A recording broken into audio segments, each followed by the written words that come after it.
আজ থেকে 700 বছর আগের ঘটনা ভাইয়েরা আমার। আল্লাহর নবীর একজন আশিক ছিলেন আব্দুর রহমান জামি রহমাতুল্লাহ আলাইহি। মক্কার পাগল, মদিনার পাগল, মক্কাতুল মুকাররমায় গেলেন, আল্লাহর ঘর তওয়াফ করলেন, সাফা মারওয়া সাই করলেন, হজ্জের কার্যক্রম শেষ করে এবার মদিনার পথে রওনা হয়ে যাবে। তবে মদিনায় যাবেন, মদিনাওয়ালা কামলিওয়ালার জন্য তিনি কি নিয়ে যাবেন? কয়েকদিন পর্যন্ত রাত্রেবেলায় না ঘুমায়া আল্লাহর হাবিবের জন্য কবিতা লিখেছেন। জুরকুন সুবহানাল্লাহ। আল্লাহর নবীর আশিক আব্দুর রহমান জামি রহমাতুল্লাহ আলাইহি আল্লাহর হাবিবের নামে কবিতা লিখলেন, আর কবিতা নিয়ে রওনা হলেন, মদিনায় পথে রওনা হয়ে গেলেন। মদিনায় যাবেন, রাসূলের রওজা আতহারের পাশে দাঁড়ায় কবিতা পাঠ করবেন আল্লাহর হাবিবকে শোনায়া শোনায়া। সুবহানাল্লাহ। আব্দুর রহমান জামি মক্কায় থাকাকালীন অবস্থায় কয়েক রাত্র পর্যন্ত না ঘুমায়া আল্লাহর হাবিবের জন্য প্রেমের কবিতা লিখলেন, ভালোবাসার কবিতা লিখলেন। কবিতা লেখা আব্দুর রহমান জামি এবার মদিনার পথে রওনা হয়ে গেছে। জুরকুন সুবহানাল্লাহ।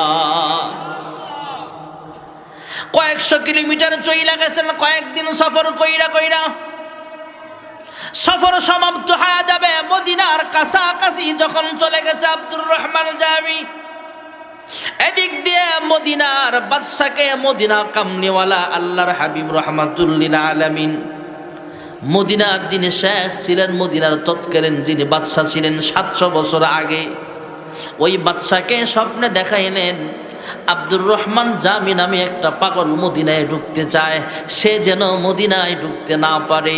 এই খবর পাওয়া মাত্র, স্বপ্নে দেখা মাত্র পরের দিন সকালবেলা পুলিশ বাহিনীকে মোতায়েন করে দিলেন, আব্দুর রহমান জামি নামে কোনো লোক যেন মদিনায় ঢুকতে না পারে।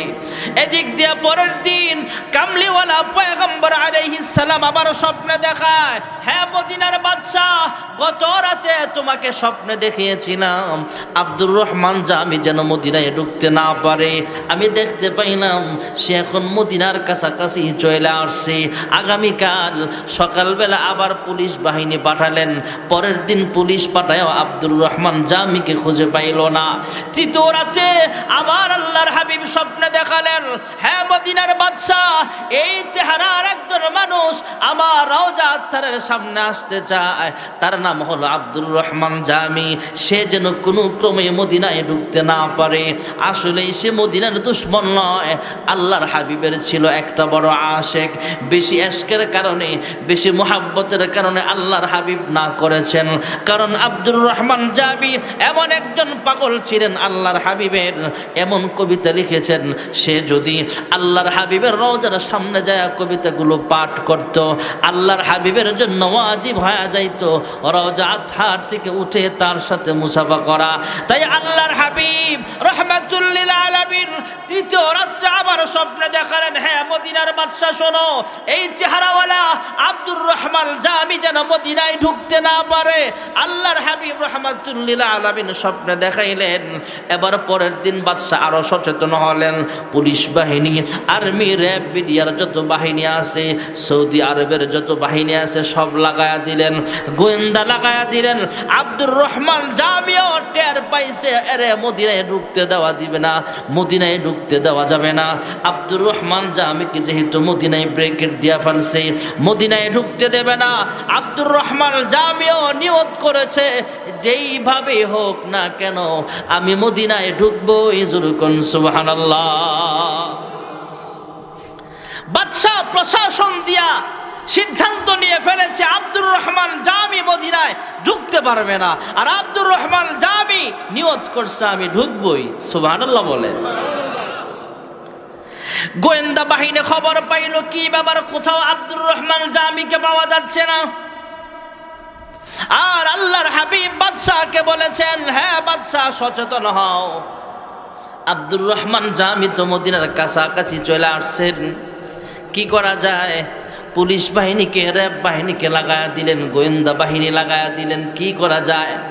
মদিনায় যত রসদপত্র ঢুকতেছে, মদিনায় যত ব্যবসায়িক কাফেলা ঢুকতেছে, এক এক একটা বস্তা এক একটা মালবাহী গাড়ি যানবাহন চেক কইরা কইরা মদিনায় ঢুকাইতেছে। হঠাৎ করে অনেকগুলো বস্তা নিয়ে একটা ব্যবসায়িক কাফেলা মদিনায় ঢুকতেছে। আব্দুর রহমান জামি রহমাতুল্লাহ আলাইহি তিনি আবার বস্তার কাফেলার বস্তাওয়ালাদেরকে ডাক দিয়া কয়, আপনারা শোনেন, একটা বস্তার ভিতরের মাল খালি কইরা বস্তার ভিতরে আমাকে ঢুকায়া উপর দিয়া রশি বাইদা দেন, আমাকে বস্তার ভিতরে ঢুকায়া আপনাদেরকে এই টাকাগুলো হাদিয়া দিলাম, বকশিশ দিলাম, আমাকে এই বস্তার ভিতরে ঢুকায়া হলো মদিনা পর্যন্ত পৌঁছান। যেরকম সুবহানাল্লাহ। বস্তার ভিতরে ঢুইকা রওনা হলেন। প্রত্যেকটা ব্যবসায়ী কাফেলা চেক করা হয়, প্রত্যেকটা বস্তা চেক করা হয়। চেক করতে করতে সবাই পায়া গেলেন, হ্যাঁ গোয়েন্দা বাহিনীর প্রধান যারা আছে এরা খবর পায়া ফেলছে। ব্যবসায়িক কাফেলার বস্তার মাল চেক করা হয়। চেক করতে করতে তাকায় দেখে একটা যানবাহনের উপরে একটা বস্তা আছে। এই বস্তার মুষ্টি খুইলা দেখে এটার ভিতরে কোনো মাল সামানা নাই, এটার ভিতরে আছে আব্দুর রহমান জামি। যেরকম সুবহানাল্লাহ। বাদশা তাকে মদিনায় ঢুকতে দেয় না, ব্যবহারটাও খারাপ করেছেন।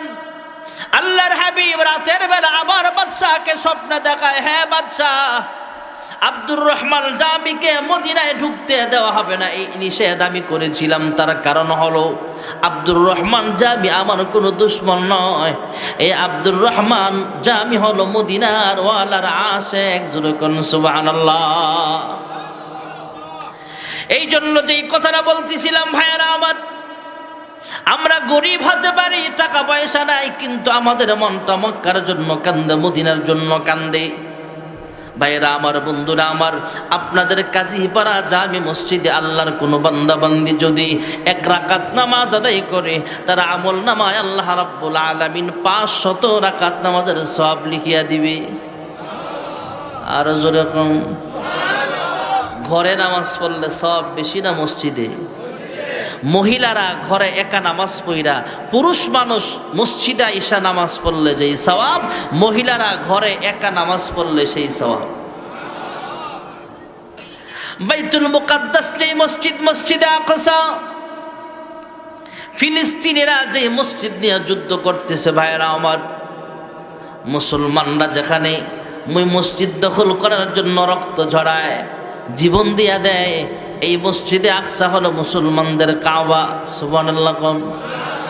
আল্লাহর হাবিব রাহমাতুল্লিল আলামিন মক্কা থেকে যখন হিজরত করে মদিনায় চলে যায়, আল্লাহর হুকুমে অনির্দিষ্টকালের জন্য বাইতুল্লাহ শরীফকে কিবলা না বানায় বাইতুল মুকাদ্দাসকে কিবলা বানায় আল্লাহর হুকুমে নামাজ পড়তে থাকেন। কিন্তু মন কান্দে, কখন জানি আল্লাহ আবার হুকুম করেন, কখন জানি বাইতুল্লাহকে কিবলা বানায় আবার নামাজ পড়তে পারি। কারণ জীবনের 53টা বছর কাবার সামনে কাটাইলাম, আর এখন কাবা থেকে অনেক দূরে সরে আসলাম, আবার বাইতুল মুকাদ্দাসকে কিবলা বানায় নামাজ পড়তেছি। আল্লাহ রাব্বুল আলামিন অনেক দিন পর, নির্দিষ্ট সময়ের পরে, মহান আল্লাহ রাব্বুল আলামিন একদিন আসরের নামাজের সময় জিবরাইল আমিনকে পাঠায়া দিলেন। যেরকম সুবহানাল্লাহ। আসরের নামাজের ফরজ কয় রাকাত? আস্তে কয়, জোরে কোন। যোহরের নামাজের ফরজ কয় রাকাত? মাগরিবের নামাজের ফরজ, এশারের নামাজের ফরজ, ফজরের নামাজের ফরজ কয় রাকাত? আল্লাহর হাবিব রাহমাতুল্লিল আলামিন নিজে ইমামতি করছিলেন আসরের নামাজের। আসরের নামাজের ফরজ 2 রাকাত শেষ, আর কয় রাকাত বাকি আছে? ফাওয়াল্লি ওয়াজহাকা শাতরাল মাসজিদিল হারাম। 2 রাকাত নামাজ শেষ আসরের, আর 2 রাকাত বাকি আছে। এমনই মুহূর্তে মহান আল্লাহ রাব্বুল আলামিন জিবরাইল আলাইহিস সালামকে পাঠিয়ে দিলেন। জিবরাইল আমিন পয়গম্বরের কানে কানে শোনা দিলেন, ইয়া রাসূলুল্লাহ, ইয়া হাবিবাল্লাহ, 2 রাকাত পড়েছেন বাইতুল মুকাদ্দাসকে কিবলা বানায়া, আর বাকি 2 রাকাত পড়তে হবে কাবা শরীফকে কিবলা বানায়া। যুরকুন সুবহানাল্লাহ। নামাজের ভিতরে কিবলা পরিবর্তন হয়ে গেল। সাহাবায়ে কেরাম আল্লাহর হাবিবের ইমামতিতে 2 রাকাত পড়লেন বাইতুল মুকাদ্দাসের দিকে ফিরিয়া, বাকি 2 রাকাত পড়লেন বাইতুল্লাহ শরীফকে কিবলা বানায়া। মসজিদ থেকে বের হলেন। সব মসজিদে তো আর এক টাইমে নামাজ হয় না, অন্যান্য মসজিদে যে মসজিদগুলোতে এখনো নামাজ শেষ হয় নাই, এদেরকে দেখতেছেন এখনো তারা বাইতুল মুকাদ্দাসের দিকে ফিরে নামাজ আদায় করে। বাহিরে থেকে মুসল্লিরা চিল্লায় চিল্লায় বলে, ইমাম সাহেব, হ্যাঁ নামাজি মুসল্লিরা, আমরা 2 রাকাত পড়েছি বাইতুল মুকাদ্দাসের দিকে ফিরিয়া। এমনই মুহূর্তে আল্লাহ আয়াত নাজিল করে দিয়েছেন, বিধান নাজিল করে দিয়েছেন কাবা পরিবর্তন করার জন্য। আমরা কিবলা পরিবর্তন করে ফেলেছি, বাকি 2 রাকাত আদায় করেছি বাইতুল্লাহকে কিবলা বানায়া। আপনারাও কিবলা পরিবর্তন করে নেন। যে যেখানে ছিল নামাজরত অবস্থায়, ওই অবস্থাতে ওনারা কাবা পরিবর্তন করে বাইতুল্লাহকে কিবলা বানাইছে। যেরকম সুবহানাল্লাহ। এখনো সেই মসজিদে জুল কাবলাতাইন, 2 কাবলাওয়ালা মসজিদ, মসজিদের 2 দিকে মেহরাব এখনো আছে। সুবহানাল্লাহ বলে। এই মসজিদটার কথাই বলছি ভাইরা আমার, বাইতুল মুকাদ্দাস, মসজিদে আকসা। যেই মসজিদ আকসার ব্যাপারে আল্লাহ রাব্বুল আলামিন কুরআনুল কারীমে আয়াত নাযিল করেছেন, সুবহানাল্লাযী আসরা বিআবদিহি লাইলাম মিনাল মাসজিদিল হারামি ইলাল মাসজিদিল আকসা। এই মসজিদে আকসায় যদি আল্লাহর কোনো বান্দা বান্দি 1 রাকাত নামাজ আদায় করে, তার আমল নামায় 25,000 রাকাতের সওয়াব লেখা হয়ে যাবে।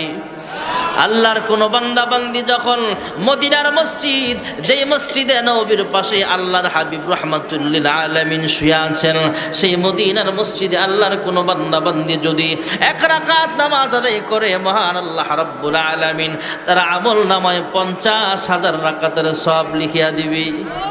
আল্লাহর কোন বান্দা বান্দি যদি সরাসরি বাইতুল্লাহ শরীফকে কিবলা বানায়া, ইন্না আউয়ালা বাইতি উযিআ লিন-নাস লাল্লাযী বিবাক্কাতা মুবারাকান ওয়া হুদাল লিল-আলামিন।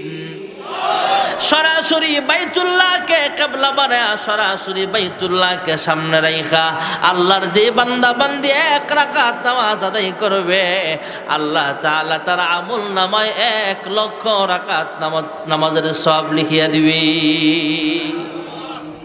হাসরের কঠিন ময়দানে আল্লাহ রাব্বুল আলামিন বাইতুল্লাহ শরীফকে বলবেন, হ্যাঁ কাবা, তুমি জান্নাতে ঢুকে পড়ো, তোমার জন্য জান্নাত।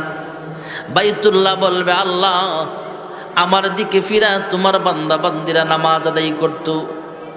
আমার দিকে মেহরাব দিয়া যে মসজিদগুলো বানানো হয়েছে পৃথিবীর মানচিত্রে, সব মসজিদগুলোকেও দাও, আমার পিছনে জোড়া লাগায়া দাও, আমি তাদেরকে সঙ্গে নিয়ে জান্নাতে যাব। সুবহানাল্লাহ। মসজিদ সব দাঁড়ায়া যাবে, আপনাদের কাজীপাড়া জামে মসজিদও দাঁড়ায়া যাবে, বাইতুল মুকাররমও দাঁড়ায়া যাবে, বাইতুল মুকাদ্দাসও দাঁড়ায়া যাবে। সবার সামনে থাকবে বাইতুল্লাহ, এরপরে হলো মদিনাতুল মুনাওয়ারা। ভাইরা আমার, বন্ধুরা আমার, 3টা মসজিদ সামনে থাকবে, এরপরে পৃথিবীর সমস্ত মসজিদগুলো দাঁড়াবে। যখন মসজিদগুলোকে বলবে যাও যাও তোমরা জান্নাতে চলে যাও, সমস্ত মসজিদগুলো বলবে, আল্লাহ এই মসজিদে যারা নামাজ আদায় করাইতো তথা যারা ইমামতি করতো, তাদেরকে ছাড়া আমরা জান্নাতে যাব না। সুবহানাল্লাহ জোরে কও। ইমাম সাহেবদেরকে মসজিদে ঢুকানো হবে। আমরা বেতন যদিও কম, তারপরও মসজিদের ইমামতি করার উদ্দেশ্য এটাই, আল্লাহকে রাজি খুশি করা। নয়তো আমরা ইমামতি করতে পারবো না। আপনারা যেই টাকা বেতন আমাদেরকে দেন, এই বেতন দিয়া 30 দিনের কাঁচা বাজারও হয় না। হিসাব করে দেখেন, এখনো গ্রামগঞ্জে 5,000-6,000 টাকার বেতন আছে। আপনাদের টাকা তো আমি জানি না, ওই হিসাবে বলছি না, আছে। আর আমরা ঢাকায় যারা থাকি একটু বেশি বেশি হলে কি খরচ হতো বেশি। আগে বাসা ভাড়া ছিল 6,000-5,000, এখন বাসা ভাড়া গোনা লাগে ঢাকা শহরে মোটামুটি চলতে গেলে 12,000-14,000। তাহলে আমরা ইমামতি করে এই উদ্দেশ্যে, যাতে মসজিদ সুপারিশ করে আমাদেরকে জান্নাতে নিয়ে যাবে। মসজিদ বলবে আল্লাহ ইমাম মুয়াজ্জিনদেরকে আগে মসজিদে ঢুকাও, তাদেরকে ঢুকানো হবে। মসজিদ আবার সুপারিশ করবে আল্লাহ যারা 5 ওয়াক্ত নামাজ পড়তো তাদেরকে মসজিদে যাও, তাদেরকে ছাড়া আমরা জান্নাতে যাব না। 5 যে কানা নামাজীদেরকে যখন মসজিদে ঢুকানো হবে, আল্লাহর কাছে মসজিদ এবার ফরিয়াদ করবে, হে মালিক, এই মসজিদে জীবনে একবার হলেও যে নামাজ আদায় করেছে তাকে ছাড়া আমি মসজিদ জান্নাতে যেতে পারি না। সুবহানাল্লাহ জোরে কোন। মসজিদ আরো সুপারিশ করবে, হ্যাঁ মালিক, এই মসজিদে যারা জমিন দিয়া, টাকা দিয়া, পয়সা দিয়া, সুপরামর্শ দিয়া এই মসজিদ গড়েছিল তাদেরকে ছাড়াও আমি জান্নাতে যেতে পারি না। সেদিন আমাদের সকলকে নিয়ে এই মসজিদ বিনা হিসাবে আল্লাহর জান্নাতের মেহমান হয়ে যাবে। মসজিদের সুপারিশে আমরা জান্নাতে যেতে চাই কি চাই না? কে কে যেতে চান হাত উঠান। নারায়ে তাকবীর, হাত নামান। আল্লাহ এতক্ষণ যে কথাগুলো বললাম, বাইতুল্লাহ, খানায়ে কাবা, এই কাবার পিছনে পিছনে সমস্ত মসজিদ থাকবে। আল্লাহ আমাদের সকলকে মসজিদের সুপারিশ কবুল করে জান্নাতে যাওয়ার তৌফিক দাও। সকলে বলে আমিন। কেউ উঠবেন না, অল্প সময়ের ভিতরে দোয়া হয়ে যাবে। দোয়ার আগে কে আছেন যে হুজুর